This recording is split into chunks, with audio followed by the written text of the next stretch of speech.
Hello friends, welcome to my YouTube channel. तो आज हम नाउन सीखने का प्रयास कर देंगे, जिसे हम संज्ञा भी कहते हैं। तो आम भाषा में देखें तो नाउन क्या है? तो नाउन एक नेमिंग वर्ड्स हैं। जैसे हर वो चीज़ जिसे हम नाम दे सकते हैं, जैसे कि स्कूल, चेयर, टेबल, हालांकि हमारा रूम जिसमें हम बैठे हैं। तो हर वो चीज़ जिसका कोई ना कोई नाम होता है तो उसे ही हम नाउन कहते हैं। डेफिनेशन इसकी देख लेते हैं। A noun is the name of a person, place, things and animals. As जैसे कि India, Mohan, taxi, class, toy, boy, table etcetera. तो इसे हम अगर हिंदी में इसका ट्रांसलेट करें तो वह शब्द जिसके द्वारा हम किसी व्यक्ति, वस्तु, स्थान अथवा भाव को मतलब उस नाम का बोध हो, उसे संज्ञा कहते हैं या फिर नाउन कहते हैं। तो इसकी कुछ काइंड्स हैं, जैसे कि there are 5 types of noun. तो आम तौर पर हम इसे 5 भागों में बांटते हैं। 5 इसकी काइंड्स हैं, जैसे कि proper noun, common noun, collective noun, abstract noun और मटेरियल नाउन। तो ये हमारी इसकी काइंड्स हैं। तो इसका आगे हम प्रॉपर इसको समझने की कोशिश करेंगे। तो proper noun, a proper noun is the name of some particular person, place और थिंग्स एज दिल्ली, मुंबई, रामा, जमुना। तो हर वो चीज़ जो कि हमें किसी विशेष पर्टिकुलर मीन्स विशेष व्यक्ति के बारे में, स्थान के बारे में या फिर किसी वस्तु के बारे में बताती है, उसे हम प्रॉपर नाउन कहते हैं। तो इसका कुछ मतलब मेन इसको समझने के लिए हम कुछ नोट दैट मतलब ये कुछ पॉइंट दिया है। A proper noun always begins with a capital letter। तो जो प्रॉपर नाउन है वो हमेशा क्या है? कैपिटल लेटर से स्टार्ट होगा। तो ये सबसे इसका मतलब समझने का आसान तरीका है। तो लुक एट दिस सेंटेंस। तो कुछ हम आगे इसके सेंटेंस देख लेते हैं, जो कि इससे हमें इसका मीनिंग और भी क्लियर हो जाएगा। तो क्या है? Mumbai is a big city. तो मुंबई क्या है? एक प्रॉपर नाउन है, इसका खास नाम है। My uncle lives in Delhi. तो दिल्ली भी क्या है? एक प्रॉपर नाउन है। कबीर वाज अ ग्रेट संत। तो कबीर भी क्या है? एक पर्टिकुलर नेम है। तो ऐसे हम इसको समझेंगे। तो अब सेकंड हमारे पास क्या है? Common noun. कॉमन नाउन जैसे कि हम हिंदी में से जातिवाचक संज्ञा कहते हैं। A common noun is the name of every person, place और things of the same class as pen, cow, bird, man, animal, bridge. तो इसमें क्या है कि कॉमन नाउन जैसे वो एक जाति हो कंप्लीट, तो उसे हम कॉमन नाउन कह सकते हैं। जैसे फॉर एग्ज़ाम्पल हम समझने के लिए हम आपको एक एग्ज़ाम्पल के साथ समझाते हैं। जैसे राम है, राम भी एक बॉय है और श्याम भी एक बॉय है। तो राम भी एक बॉय है और श्याम भी एक बॉय है, तो ये दोनों बॉयज़ हैं। लेकिन अगर हम इन मतलब एक नाम लेके पुकारते हैं जैसे राम, तो राम क्या है, एक प्रॉपर नाउन है। तो अगर ये दोनों का हम है तो दोनों बॉय ही, तो अगर हम दोनों को देखेंगे तो ये एक सेम क्लास के हैं, जैसे कि बॉयज़ हैं। लेकिन अगर हम इनको खास देखेंगे तो राम प्रॉपर नाउन में आ जाएगा, अगर दोनों को हम काउंट करेंगे तो ये कॉमन नाउन में आ जाएगा।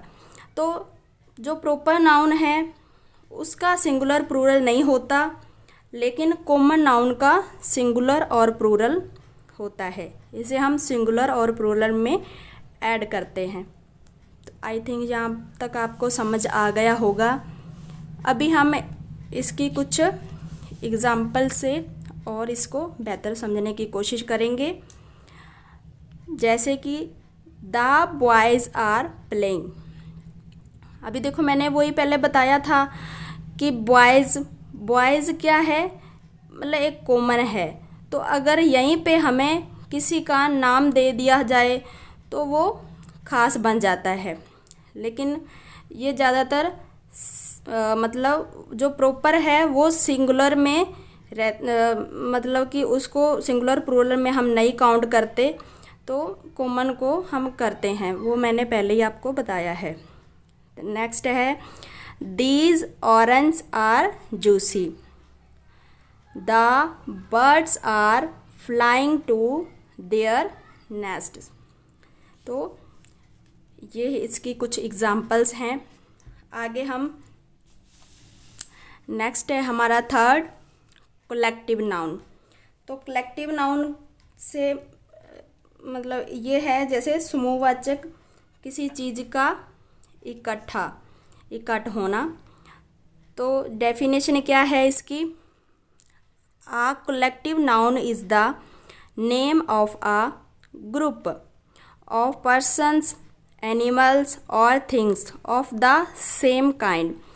तो कलेक्टिव नाउन में क्या आ जाता है कि ग्रुप ऑफ मतलब किसी चीज़ का ग्रुप, उसको एक साथ हम उसको काउंट करते हैं। जैसे फ्लॉक, तो फ्लॉक क्या होता है, भेड़ों का झुंड हो गया। कैटल, ये भी एक तरह का इकट्ठ है। क्लास, जिसमें आप जानती हो जैसे में एक बच्चों की क्लास रहती स्टूडेंट्स की। आर्मी, फैमिली, कमेटी, तो जिसमें बहुत सारे सेम काइंड के मतलब पर्सन हो, एनिमल्स, थिंग्स, तो उसको हम कलेक्टिव नाउन में काउंट करते हैं। तो इसकी कुछ एग्जाम्पल्स हैं, look at this sentences.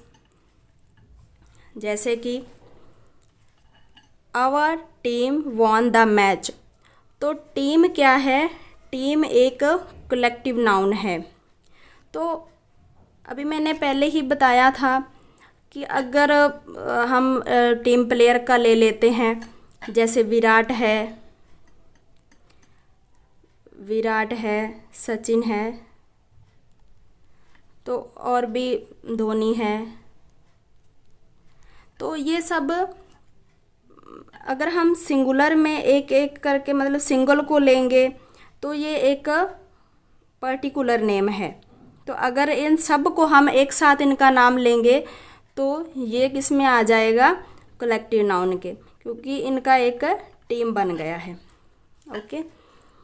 Second, I have lost my bunch of keys. तो बंच क्या है, बंच ऑफ कीज़ क्या है, कलेक्टिव नाउन है। The cattle are grazing in the field. तो जो कैटल हैं मतलब ये भी एक पशुओं का हम जिसे झुंड कहते हैं, तो वो फील्ड में घास खा रही हैं या चर रही हैं, तो उसे भी हम कैटल मतलब उसका झुंड को इस कलेक्टिव नाउन में काउंट करेंगे। आगे फोर्थ क्या है हमारा, abstract noun. An abstract noun is the name of a quality, feelings और स्टेट एज। एब्स्ट्रैक्ट नाउन में क्या है, भाववाचक जिसमें किसी गुण, भाव, अवस्था आदि व्यवहार का बोध हो उसे हम भाववाचक संज्ञा या फिर एब्स्ट्रैक्ट नाउन कहते हैं। जैसे कि गॉडनेस, हार्डनेस, विजडम, लव, हार्टर, थेफ्ट, बॉयहुड, स्लेवरी, फ्रीडम। तो ये सारे क्या हैं, एब्स्ट्रैक्ट नाउन हैं। तो जो हमें फील होते हैं, जिन्हें हम देख नहीं सकते लेकिन फील कर सकते हैं। तो इसकी कुछ एग्जाम्पल्स हैं, जैसे कि हम इन सेंटेंस से समझने की कोशिश करेंगे। Fire gives us heat. तो हीट क्या है, एक तरह का एब्स्ट्रैक्ट नाउन है। जैसे हमें हीट जब लगती है तो हमें फील होता है। He had pain in his legs. तो पेन, दर्द भी एक क्या है, एब्स्ट्रैक्ट नाउन है जो कि हमें फील होता है। She acted upon my advice. तो एडवाइस, सलाह भी एक क्या है, एब्स्ट्रैक्ट नाउन है जिसे कि हम फील करते हैं। नेक्स्ट है हमारा मटेरियल नाउन।